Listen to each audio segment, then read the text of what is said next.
सुल्तान बाजार पुलिस उस्मानिया dental college के principal की शिकायत पर बीडीएस साल आखिर के स्टूडेंट्स की जानिब से बीडीएस फर्स्ट ईयर के स्टूडेंट्स की रैगिंग करने का इल्ज़ाम आयद करते हुए मुतालिका पुलिस स्टेशन में शिकायत दर्ज करवाई। पुलिस इस सिलसिले में एक केस दर्ज करते हुए मसरूफ़ तहकीक़ात हो गई। मुतालिका एसएचओ ने मीडिया से बात करते हुए इस सिलसिले में मज़ीद तफसीलात बताई।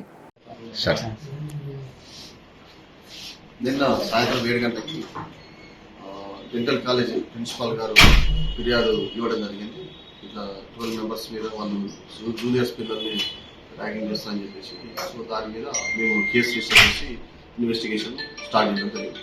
అట్లేం లేదు, వాళ్ళ సీనియర్ పిల్లగాడు అతను కూడా సర్జన్ కాదు, బీడిఎస్ ఉన్న పిల్లగాడు ఎవరైతే సీనియర్ ఉన్నారో అతను వీళ్ళని సపోర్ట్ చేయడానికి పోయింది జూనియర్స్కి. సో అక్కడ వాళ్ళకి గొడవ జరిగిందని చెప్పేసి కంప్లైంట్ ఇచ్చారు. ఇన్వెస్టిగేషన్ చేయడం అంటే వాళ్ళు అందులో అయితే ఒక 6 months నుంచి అని చెప్పి చెప్పారు మనకి. బట్ ఇన్వెస్టిగేషన్ లో పూర్తి వివరాలు తెలుస్తాయి. ఇంటిమిడేషన్ ప్లస్ అతన్ని కొట్టినందుకు 323 సెక్షన్ తీసుకున్నామా, 100 తీసుకొని విచారణ చేసి వాళ్ళని అరెస్ట్ చేస్తాం.